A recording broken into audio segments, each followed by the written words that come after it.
December 29th, 1944. The darkness over the Philippine Islands wasn't just black. It was the kind of oppressive, suffocating darkness that made men question whether their eyes were even open.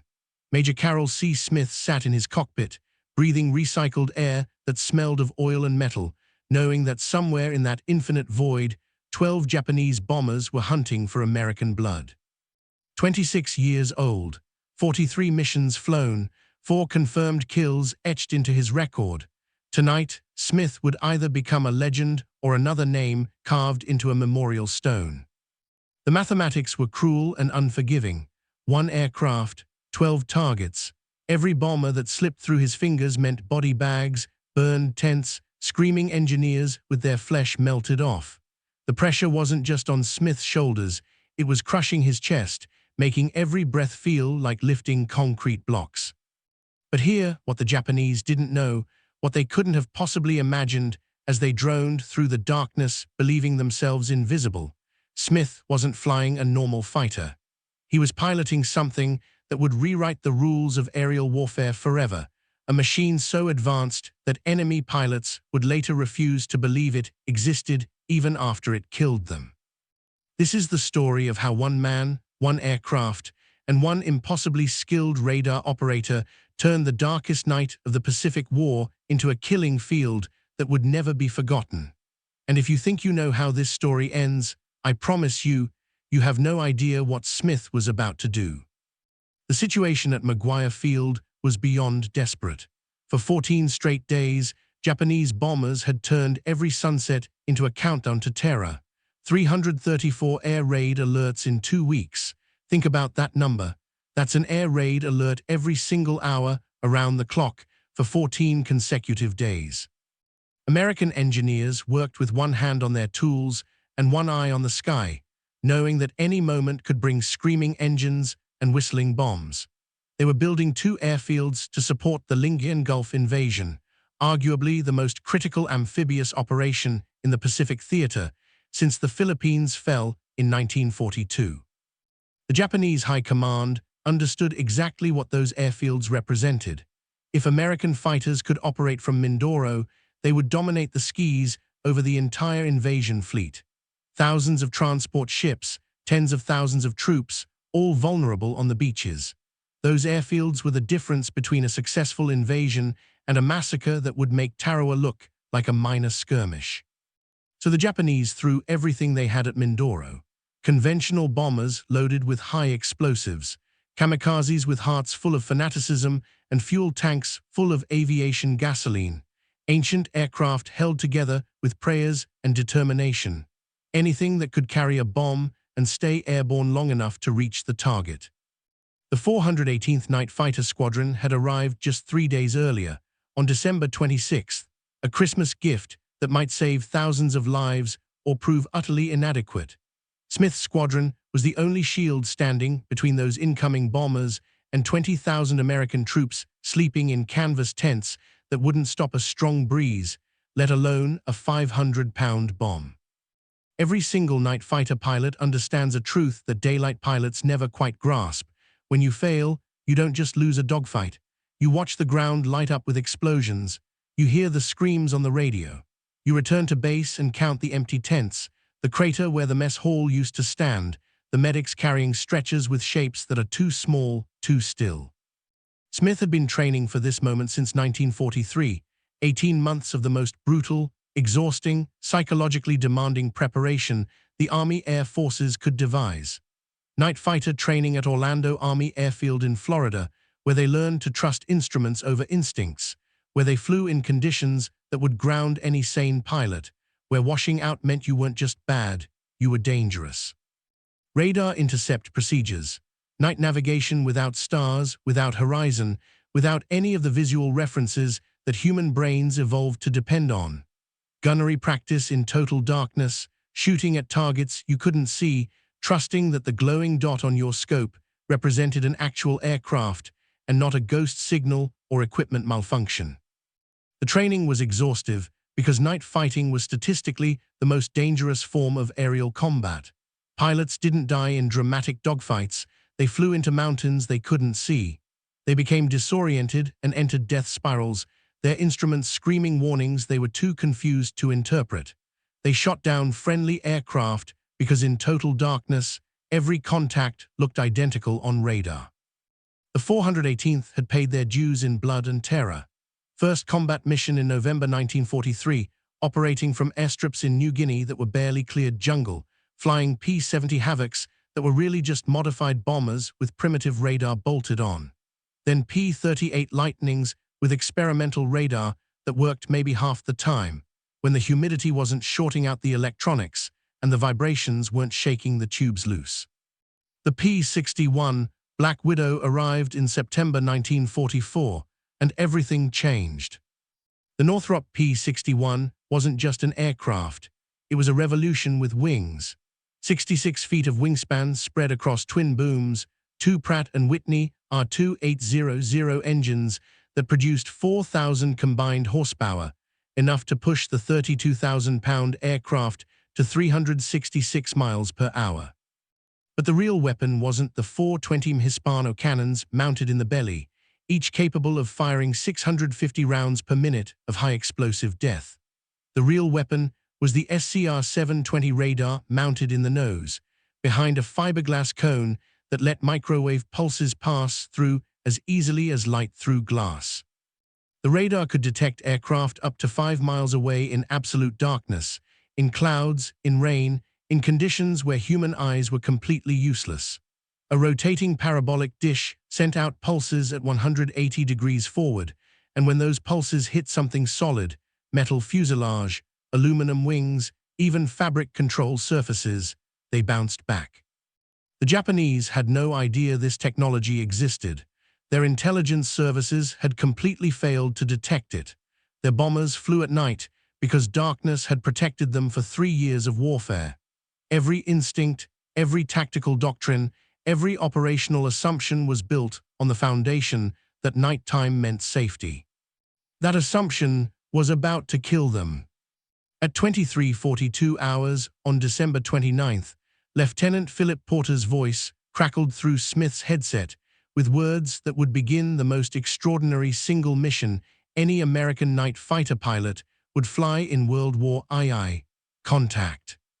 4 separate targets, all heading south toward Mindoro, different altitudes.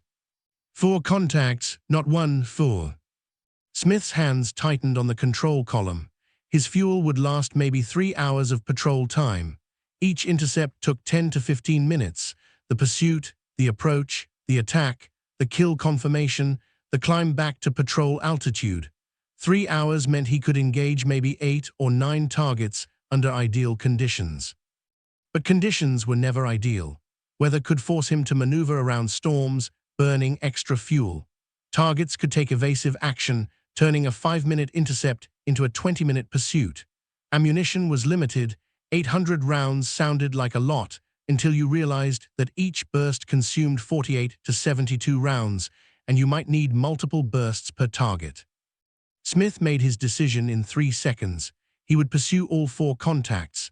If he ran out of fuel over the ocean, Porter and he would ditch and hope someone found them before they drowned or sharks found them first. If he ran out of ammunition, he would ram the bombers kamikaze style, trading his life for theirs. Because letting even 1 bomber reach Mindoro wasn't acceptable. Not 1 bomb, not 1 American casualty, not on his watch. Smith pushed the throttles forward. The twin R2800 engines responded with a surge of power that pressed him back into his seat. The Black Widow climbed at 2,000 feet per minute, a rate of climb that would have been impressive for a fighter half its size. Porter's voice guided him through the darkness. Heading 035, altitude 8,000 feet, range 4 miles. 4 miles. In daylight, Smith could have seen the target easily. At night, 4 miles might as well have been 400. The canopy showed him exactly nothing. No moon, no stars, just blackness so complete it felt solid, like he was flying through liquid obsidian. This was the reality of night combat that movies and books never captured.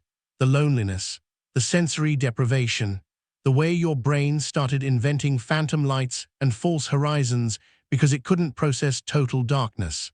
The way every instrument reading felt suspect because you couldn't visually verify anything. The SCR-720 radar was Smith's eyes, his only connection to reality beyond his cockpit. The rotating dish in the nose swept back and forth, sending out invisible pulses 3,000 times per second. When those pulses hit the Japanese bomber 4 miles ahead, a tiny fraction of the energy bounced back, traveling at the speed of light to the receiver. Porter sat behind Smith in a separate compartment that was barely larger than a coffin, watching 2 glowing scopes that showed azimuth and elevation. Left-right, up-down. His job was to interpret those glowing blips, filter out ground returns and weather clutter, distinguish between multiple targets, and vector Smith toward kills. 6 months Porter had been doing this job. 6 months of staring at glowing scopes until his eyes burned, until he saw radar returns in his dreams, until he could tell Japanese bombers from American transports by the size and shape of their radar signature. Range 3 miles, Porter called. Target maintaining heading, no evasive action. That made sense. The Japanese had no tail-warning radar, no way to detect a pursuing fighter. Their rear gunners were useless in total darkness. You can't shoot what you can't see. They flew in straight lines because deviating from course meant getting lost, and getting lost at night over the ocean meant flying until your fuel ran out and then dying. Smith activated his own radar scope, a smaller display integrated into the instrument panel. When the target got within 2 miles, he could track it himself without relying on verbal instructions from Porter.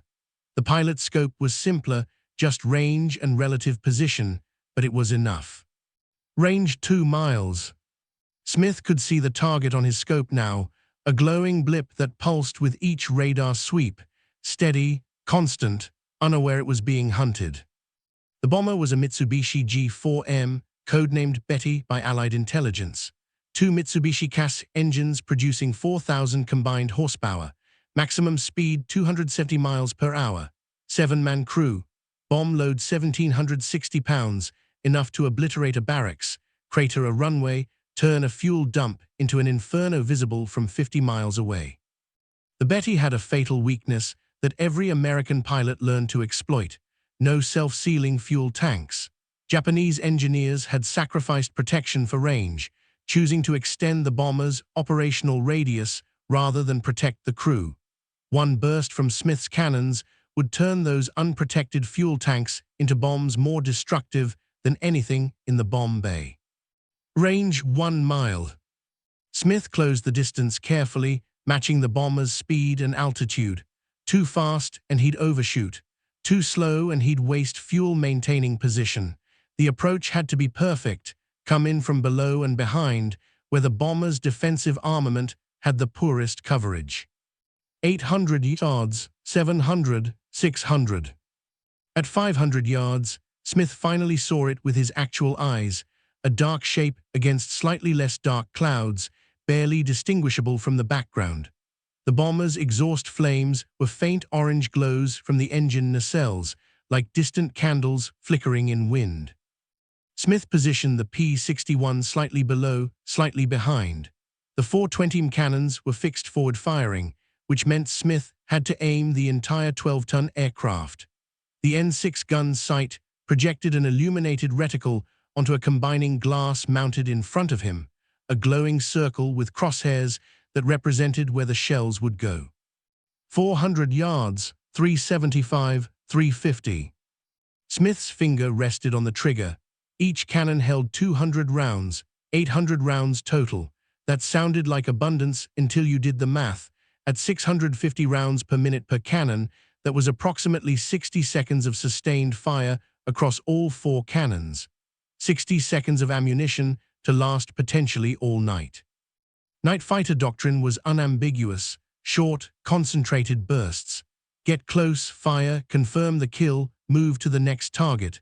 Wasting ammunition on one bomber meant having no ammunition for the next. Smith squeezed the trigger at 350 yards. The 4 cannons fired in perfect synchronization.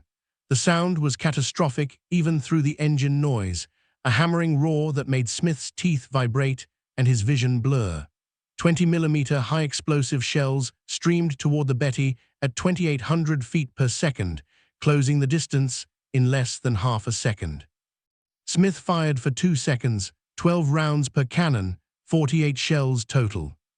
The Betty's right wing exploded. Fuel ignited instantly, not a gradual burn, but a detonation that consumed the entire wing structure in a fraction of a second. The bomber rolled violently right as aerodynamic forces went asymmetric. The left wing, still producing lift, shoved the aircraft into a death spiral. Smith watched it fall. The burning aircraft illuminated the clouds below, a falling star that grew brighter as secondary explosions ripped through the fuselage. It hit the water 8 miles north of Mindoro at 23:57 hours, December 29, 1944. 1 bomber destroyed, 11 remaining. Smith checked his fuel gauge, 85% remaining. He'd burned 15% of his fuel in 17 minutes. At this rate, his fuel would last approximately 1 hour and 53 minutes. 4 bombers destroyed in less than 2 hours was mathematically possible. If everything went perfectly, if nothing went wrong, if luck stayed on his side. But Porter's voice came through the headset with information that would make the next hour infinitely more complicated. Second contact bearing 180, altitude 6,000 feet, range 6 miles. Third contact bearing 025, altitude 9,000 feet, range 8 miles. Fourth contact bearing 155, altitude 4,000 feet, range 7 miles. 3 more contacts, all separated by miles, all at different altitudes, all flying toward Mindoro while Smith was still 8 miles north, still burning fuel, still expending ammunition. The second intercept would be a race. The bomber was 23 miles from Smith's position, flying at 190 knots toward Mindoro. At Smith's maximum pursuit speed of 320 miles per hour, he would need approximately 4 minutes to close the distance. 4 minutes during which the bomber flew 7 miles closer to its target, 7 miles closer to American anti-aircraft batteries, 7 miles closer to releasing its bombs. Smith pushed the throttles to maximum power. The R-2800 engines roared, consuming fuel at twice the cruise rate. Every minute at high speed cost him 3 minutes of patrol time, but if the bomber reached the target zone before Smith intercepted it, fuel conservation would be meaningless. Range 4 miles, Porter called. Target maintaining course, altitude 6,000 feet. Smith descended rapidly, trading altitude for speed. The P-61 dove through 8,000 feet, 7,000, 6,000. He leveled off at 6,200 feet, 200 feet above the target. Range 2 miles. Smith acquired the target visually at 1 mile. Another Betty, flying straight and level, completely unaware that death was approaching from behind at 300 miles per hour. The bomber was lower this time, 6,000 feet instead of 8,000, closer to the cloud layer. That gave Smith less maneuvering room. If he had to dive away from return fire, he'd enter the clouds and lose visual contact. Smith positioned the P-61 with practiced precision. Below, behind, 350 yards. The approach was textbook perfect, exactly as he'd trained for 18 months. The Betty's crew had no idea Smith existed. No tail warning, no visual contact, no radio warning from other aircraft because Smith had killed them too fast for distress calls. They flew in darkness, believing they were safe. Smith fired at 350 yards, 2-second burst, 48 rounds. The 20 shells tore through the Betty's fuselage like paper. The right engine disintegrated, metal shrapnel ripping through fuel lines and hydraulic systems. Fire erupted immediately, orange flames that quickly turned white-hot as aviation gasoline burned at 1,500 degrees. The left engine caught fire 3 seconds later. Both wings were burning. The bomber nosed over into a steep dive, rolling slowly as it fell. It impacted the ocean at 19 hours, January 30th, 19 minutes after midnight. 2 bombers destroyed, 10 remaining, fuel at 68% remaining.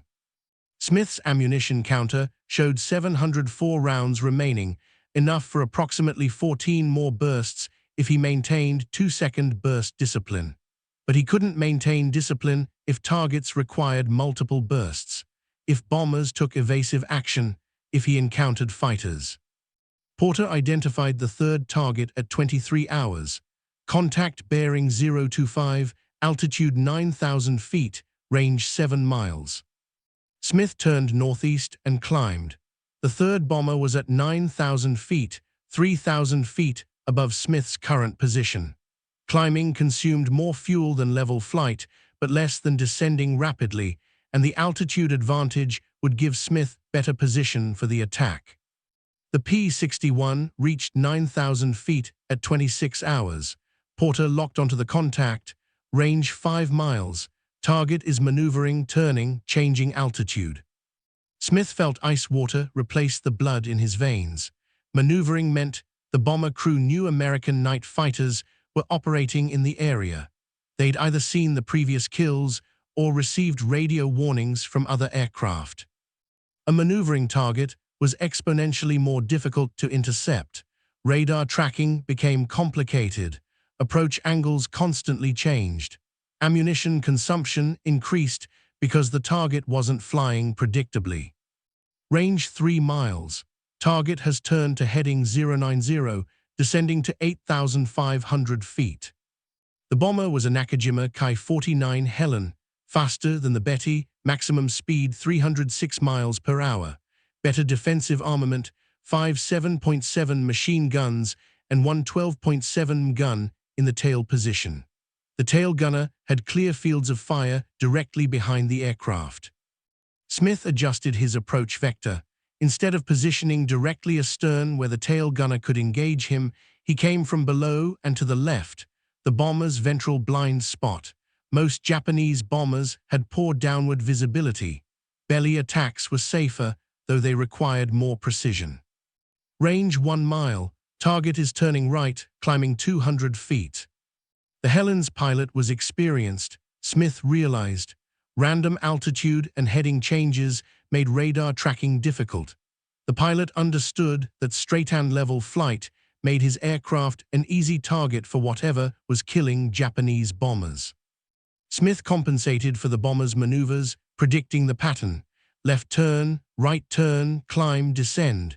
The sequence had rhythm to it. The pilot was following a mental checklist, probably memorized anti-fighter tactics. Range 600 yards. Smith closed aggressively. The Helen made a sharp turn to the right. Smith followed, the P-61's twin-boom configuration providing excellent stability during maneuvering. 500 yards, 450, 400. At 375 yards, the Helen's tail gunner opened fire. Tracers streamed past Smith's canopy, glowing red lines that looked deceptively slow but were traveling at 2,800 feet per second. The gunner had spotted the P-61, probably caught a glimpse of the exhaust flames or the dark shape against the clouds. The element of surprise was gone. Smith had seconds before the bomber pilot initiated aggressive evasive maneuvers, full deflection turns, emergency dives, anything to throw off the attacker's aim. Smith squeezed the trigger, 3-second burst, 72 rounds, longer than his previous attacks, necessary because the target was maneuvering and he might not get a second chance. The 20 shells punched through the Helen's fuselage in a diagonal line from tail to nose. The right engine exploded in a shower of burning fuel and shredded metal. The bomber rolled inverted and entered a flat spin, rotation without forward motion, just falling while spinning like a maple seed. Smith pulled away hard to avoid debris. The burning aircraft fell through 9,000 feet, 8,000, 7,000, 6,000. It hit the water at 29 hours. 3 bombers destroyed in 32 minutes, 9 remaining. Smith's fuel gauge showed 51% remaining, below the threshold where most pilots would abort the mission and return to base, below the safety margin, into the range where any complication, headwinds, navigation errors, combat damage, meant running out of fuel before reaching the runway. But Smith wasn't most pilots, and Porter had one more contact on his scope. Fourth target bearing 170, altitude 4,000 feet, range 9 miles. This was the bomber Smith had bypassed earlier, the one flying at low altitude while he pursued the higher targets. It was now 12 miles from Mindoro, close enough that Smith could see the searchlights from the American airfields sweeping the sky, thin beams of white light cutting through darkness. Anti-aircraft batteries were manned and ready. Gunners had their fingers on triggers. They'd watched 3 Japanese bombers explode over the past half hour. They knew more were coming. If this bomber reached the airfield perimeter, American gunners would engage it. They might destroy it, or it might complete its bomb run first. Either way, Smith would have failed to stop it outside the defended zone. Smith descended toward the 4th bomber. Diving conserved fuel, he could reduce throttle and let gravity do the work. The P-61 dropped through 8,000 feet, 7,000, 6,000, 5,000. Smith leveled at 4,200 feet, 200 feet above the target. Range 4 miles. The altitude advantage gave Smith better attack geometry. He could dive on the bomber from above, using gravity to increase his speed, reducing the time the target had to react if they spotted him. Range 2 miles. Smith acquired the target visually at 1 mile. Another Betty flying straight toward Mindoro, no evasive action. The pilot either didn't know about the previous kills or had accepted that his mission was more important than his survival. Smith positioned the P-61 for the kill, below and behind, 350 yards. He checked his ammunition counter, 632 rounds remaining, enough for 13 more bursts at 48 rounds per burst.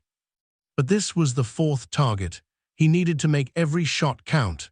If he missed and the bomber escaped into the anti-aircraft zone, he'd have wasted ammunition and fuel for nothing. Smith's fuel gauge showed 47% remaining, below minimum safety margins. If he engaged this bomber and missed, he wouldn't have enough fuel to pursue again. One chance, one burst. Then he had to return to base whether the bomber was destroyed or still flying. Smith fired at 34 hours, 2-second burst, 48 rounds. The 20 shells converged on the Betty's center fuselage. The port wing separated from the aircraft, not gradually, but instantaneously, sheared off by explosions as fuel tanks detonated. The wing tumbled away, spinning end over end. Fire spread across the remaining wing structure. The bomber rolled left into the space where its wing used to be.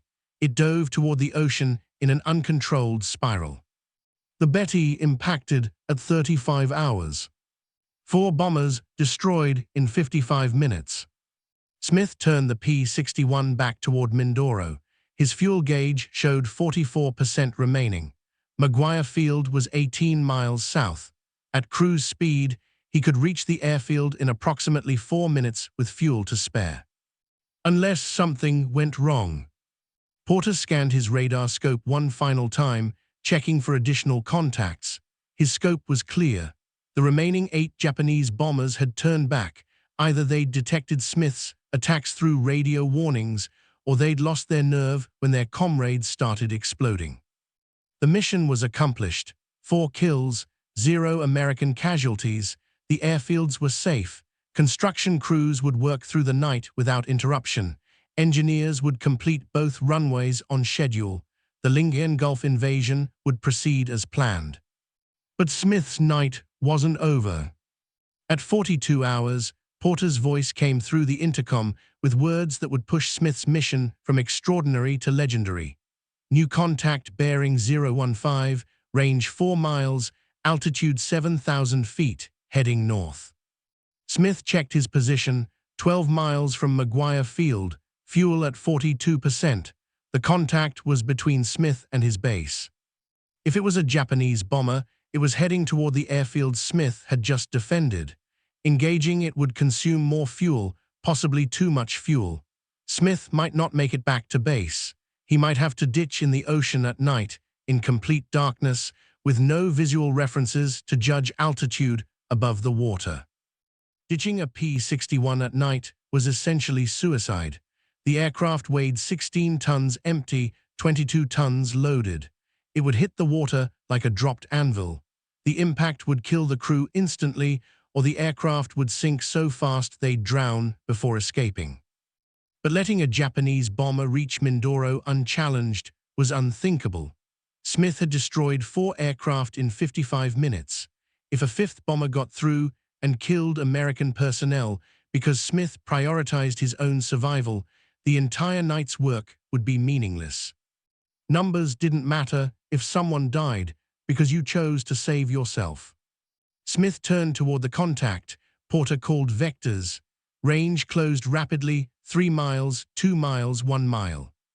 Smith acquired the target visually at 800 yards. It wasn't a bomber. It was a Nakajima Ki-84 Frank, one of the best fighters Japan had produced during the entire war. Single engine, maximum speed 392 miles per hour, faster than the P-61 by 26 miles per hour. 4 12.7 machine guns and 2 20 cannons. Excellent rate of climb. Outstanding maneuverability. In daylight, a skilled Frank pilot could outfight a Black Widow through superior speed and agility. The P-61 was designed to kill bombers, not fighters. It was too large, too heavy, too sluggish in turning fights. But this wasn't daylight, and the Frank pilot was flying blind, searching for American aircraft using only his eyes that were completely useless in absolute darkness. Smith had radar, the Frank pilot had nothing. Smith positioned the P-61 below and behind the fighter, range 500 yards. The approach was identical to his bomber intercepts, but fighters were smaller targets, harder to hit, easier to miss. And fighters had armor protection around the cockpit and engine. A 2-second burst might not be enough to guarantee a kill. Smith closed to 300 yards. His fuel gauge showed 39%. If he missed this shot, he wouldn't have time for a second attempt. He'd have to disengage immediately and pray he had enough fuel to reach Maguire Field. The mathematics were brutally clear. Engaging the Frank would drop his fuel to approximately 36%. That gave him 12 minutes of flight time at cruise power. Maguire Field was 11 miles away. At cruise speed, 280 miles per hour, that meant approximately 2.4 minutes to reach the landing pattern. Plenty of fuel, unless there was a headwind, unless his navigation was slightly off, unless the engagement consumed more fuel than calculated. Smith made his decision at 45 hours. He squeezed the trigger. 3-second burst, 72 rounds, the longest burst of the night, necessary because fighters were difficult targets and he wouldn't get a second chance. The 20 shells tore through the Frank's tail section and engine cowling. The fighter's engine burst into flames, not the orange red flames of burning fuel, but white-hot flames that meant metal itself was burning, magnesium and aluminum combusting at temperatures exceeding 2,000 degrees. Black smoke poured from the engine cowling. The Frank rolled right and dove. Smith watched it descend, 7,000 feet, 6,000, 5,000. At 3,000 feet, the pilot ejected. Smith saw the canopy separate, saw the pilot tumble clear, saw the parachute deploy. A white canopy against black sky, drifting downward toward the ocean. The Frank continued its dive without the pilot. It hit the water at 46 hours. 5 kills in 66 minutes. Smith checked his fuel gauge, 37%. The engagement had consumed more fuel than calculated, the 3-second burst, the maneuvering, the higher power settings. Maguire Field was 11 miles south. At cruise speed, Smith needed approximately 2.4 minutes to reach the airfield. His remaining fuel gave him approximately 11 minutes of flight time. That should have been comfortable margins. It should have been safe. But nothing about night flying was ever safe. Porter guided Smith toward Mindoro using radar navigation. The island appeared on his scope as a large landmass rising from the flat ocean returns. Maguire Field was on the southwestern coast, a crushed coral runway that had been operational for only 4 days. Minimal lighting, no instrument landing system, no radio navigation aids. Pilots landing at night relied on a single row of kerosene lamps marking the runway, 12 lamps spaced along 5,000 feet of coral.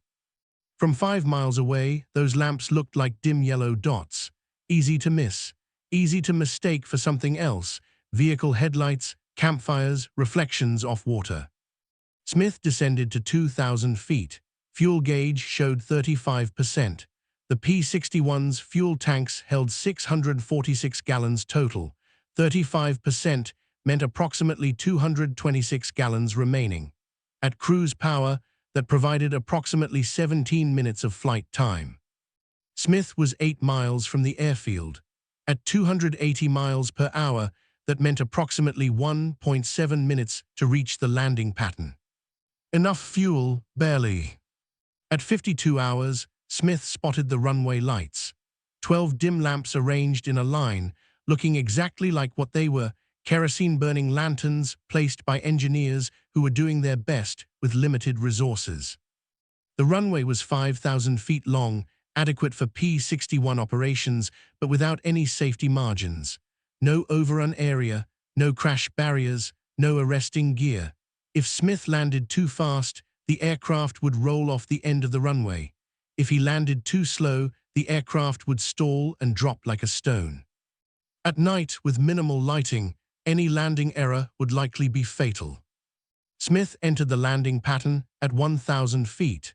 Fuel gauge showed 34%, approximately 220 gallons, roughly 16 minutes remaining. Smith calculated he had plenty of time. The landing pattern would take 3 minutes, downwind leg, base leg, final approach. 3 minutes was 1/5 of his remaining fuel, safe margins. At 55 hours, everything changed. The runway lights went out. All 12 lamps extinguished simultaneously. Instant, complete darkness. Smith was 3 miles from the runway, 800 feet above the ground, flying at 140 knots. Without runway lights, he had no visual reference for landing. The darkness below was absolute, no distinction between ground and sky, no horizon, no reference points of any kind. The P-61 would impact the ground before Smith realized how low he was flying. Porter's voice came through the intercom, steady despite the circumstances. Use the radar altimeter. Descend slowly using dead reckoning. When the altimeter shows 0 feet, we'll be on the ground. The technique was theoretically sound. The radar altimeter measured height above ground by bouncing radio waves off the surface, accurate to within 50 feet under ideal conditions. But the technique required perfect navigation. Any error meant landing off the runway, hitting trees, coral reefs, construction equipment, supply dumps, parked aircraft. Smith's fuel gauge showed 31%, approximately 200 gallons, 14 minutes remaining. Not enough to divert to another airfield. Tacloban-on-Leyte was the nearest alternative, 90 miles northeast.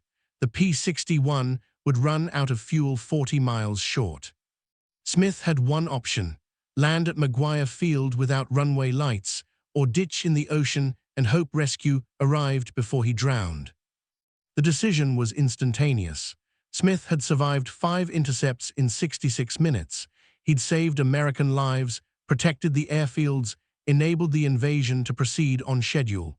Dying now because runway lights failed would make the entire mission a tragic footnote. Smith turned the P-61 toward where he believed the runway was located. Altitude 600 feet, fuel at 31%. The darkness below was absolute. Smith descended to 400 feet. The radar altimeter showed 380 feet above ground level. He reduced airspeed to 120 knots, 25 knots above stall speed, with flaps fully extended. Flying slower would consume less fuel, but flying too slow would cause the aircraft to stall. The P-61's stall characteristics were benign at altitude, but deadly close to the ground. Below 500 feet, a stall meant death. No time to recover, no altitude to sacrifice. Porter monitored the radar scope. The coastline of Mindoro showed clearly. Maguire Field was inland, approximately 1 mile from the beach. Smith used compass heading to navigate. The runway ran north-south. Smith approached from the north, heading 180. If his navigation was accurate, the runway would be directly ahead. If not, he would land in jungle or construction areas or the ocean. At 58 hours, Smith extended the landing gear. 3 green indicator lights confirmed all 3 wheels were down and locked, main gear under each engine nacelle, nose gear in the forward fuselage. The P-61's landing gear was robust, designed to handle rough airfields and heavy loads, but landing without visual references meant Smith couldn't judge his touchdown point. He might hit too hard, collapse the gear. At 120 knots, the crew would not survive.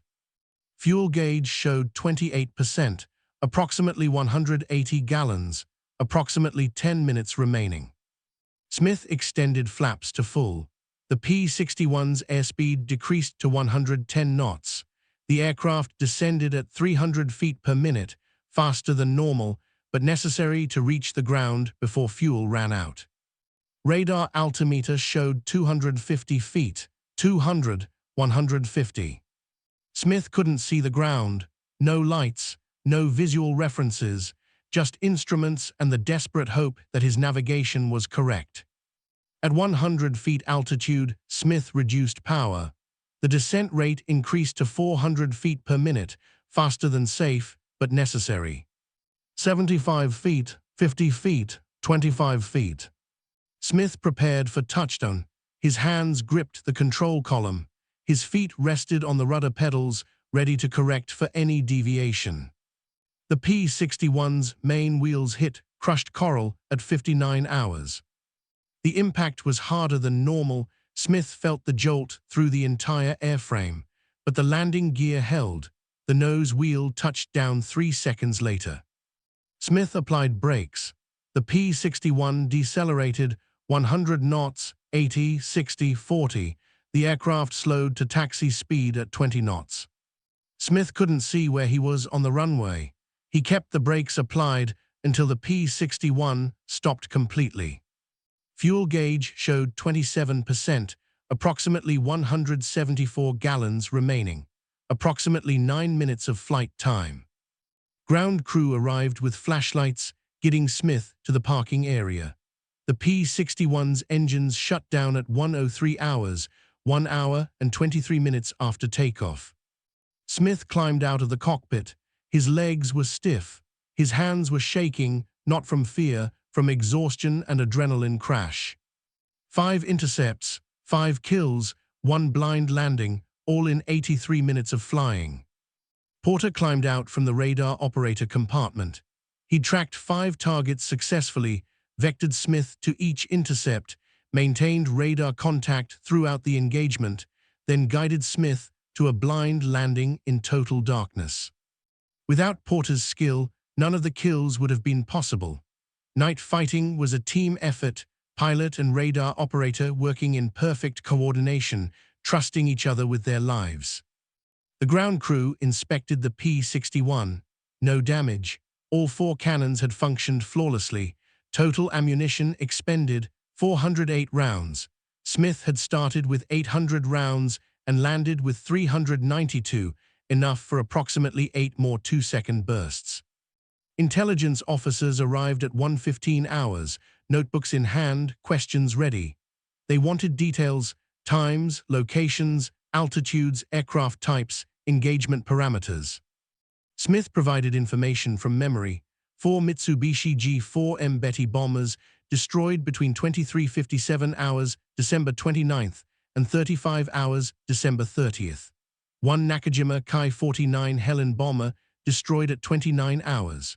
1 Nakajima Kai-84 Frank fighter destroyed at 46 hours. 6 confirmed kills in 83 minutes of flying. The intelligence officers verified the claims through multiple independent sources. Ground-based radar had tracked the intercepts. Coast watchers reported aircraft crashing into the ocean. At first light, reconnaissance aircraft photographed wreckage floating in the exact positions Smith reported. 4 bombers, 1 fighter, all exactly where Smith said they'd be. But Smith wasn't finished. On December 30th, 1944, at 14:30 hours, Smith flew his second mission of the day. Japanese reconnaissance aircraft had been spotted over Mindoro, single-engine fighters, faster than bombers, more difficult to intercept. Smith and Porter took off in the same P-61. The aircraft had been refueled and rearmed, 800 rounds of 20 ammunition, 646 gallons of fuel. At 15:12 hours, Porter detected a contact heading north. Altitude 12,000 feet, range 8 miles. Smith climbed to intercept. The target was another Nakajima Ki-84 Frank fighter, faster than the P-61 in level flight, but Smith had altitude advantage. He dove on the Frank from above, using gravity to increase his speed to 390 miles per hour. Smith fired at 400 yards, 2-second burst, 48 rounds. The Frank's engine exploded. The fighter rolled inverted and dove into the ocean. Smith's 7th kill in less than 24 hours. That final victory made Major Carroll C. Smith the top-scoring American night fighter ace of World War II. 7 confirmed kills in 23 hours and 12 minutes of combat flying time. No other American night fighter pilot in any theater would match that total during the entire war. Not in Europe. Not in the Mediterranean, not in the Pacific. Smith's record would stand unbroken until jets and missiles made the entire concept of night fighter aces obsolete. The 418th Night Fighter Squadron continued operations from Mindoro through January 1945. The unit scored 18 total kills during the war, the highest of any P-61 squadron in the Pacific Theater. Smith's 7 kills represented 39% of his squadron's entire combat record. Porter received the Distinguished Flying Cross for his role as radar operator. The citation specifically mentioned his exceptional skill in tracking multiple targets, vectoring Smith to successful intercepts, and getting the aircraft to a safe blind landing. The P-61 times A. Waston continued flying combat missions through May 1945. The aircraft survived the war without serious damage, no combat hits, no mechanical failures, no accidents. After VJ Day, the aircraft was scrapped along with most Black Widows. The military didn't need night fighters anymore. The war was over. Storage space was limited. Scrap metal had value. Only 4 P-61s exist today in museums. None of them is Smith's aircraft. The nose art is gone. The kill markings are gone. The aircraft that hunted 5 targets in 83 minutes was cut into pieces and melted down. All that remains are documents in archives, yellowing pages with typed reports, fading ink that records coordinates and times, and confirmed kills. McGuire Field supported the Lingian Gulf invasion exactly as planned. American forces landed on January 9, 1945. P-51 Mustangs and P-47 Thunderbolts operating from Mindoro provided air cover over the invasion fleet. The airfield Smith defended on December 29th enabled that air cover. Without those fighters, Japanese aircraft would have attacked the landing beaches. American casualties would have been catastrophic. Engineers estimated that Japanese bombs hitting the construction areas would have delayed airfield completion by 2 weeks minimum, possibly longer if they'd hit critical infrastructure, fuel dumps, ammunition storage, engineer equipment. 2 weeks delay meant the invasion would have been postponed. Troops packed into transport ships would have remained vulnerable to submarine and air attack. The strategic timeline for retaking the Philippines would have slipped. Smith's mission prevented that delay. 4 bombers destroyed meant 0 bombs hitting the airfields. 0 damage meant 0 delays. The invasion proceeded on schedule because 1 pilot and 1 radar operator refused to let a single bomber through. Major Carroll Smith survived the war. He returned to the United States in February 1946, was discharged from military service and became a civilian. He never sought publicity, never wrote memoirs, never gave interviews to aviation magazines or historians. The only comprehensive records of his achievements exist in military archives, unit histories, intelligence reports, after-action summaries. The dry documentation of kills confirmed, missions accomplished, combat reports filed and forgotten. The P-61 Black Widow proved what night fighters could achieve when properly designed and operated. 700 aircraft built, deployed to every theater, Europe, Pacific, China, Burma, India, Mediterranean. The aircraft dominated night combat from 1944 through 1945. After the war, the P-61 was redesignated F-61 under the new fighter designation system. The type continued service until 1954, flying weather reconnaissance and training missions before being retired and replaced by jet-powered night fighters. But in December 1944, over Mindoro, the Black Widow was the most advanced night fighter in the world, and Major Carroll C. Smith was the best pilot flying it.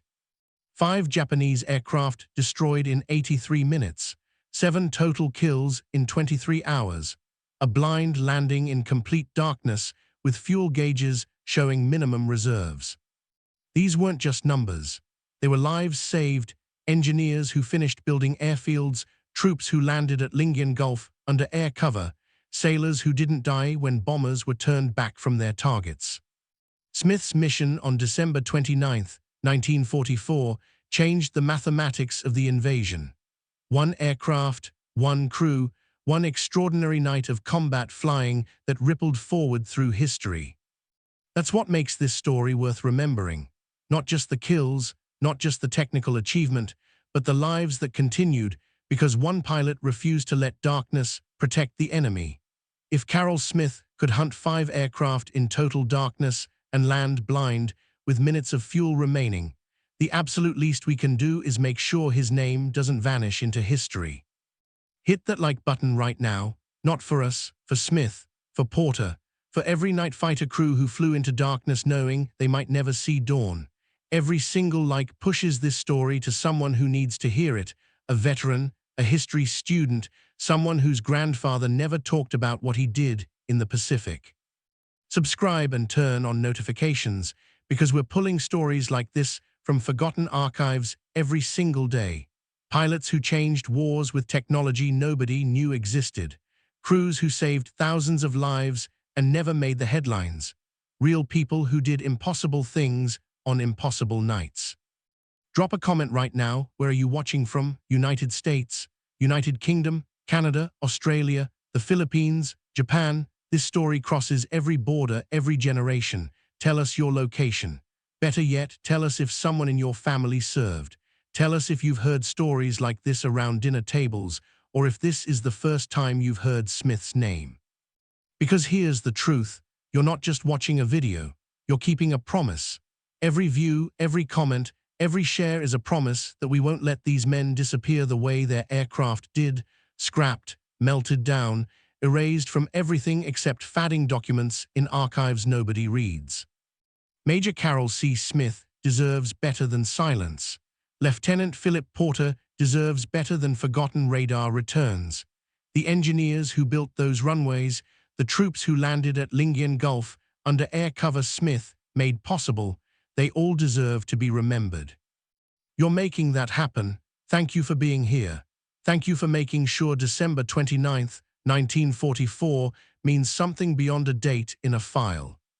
Now hit that subscribe button.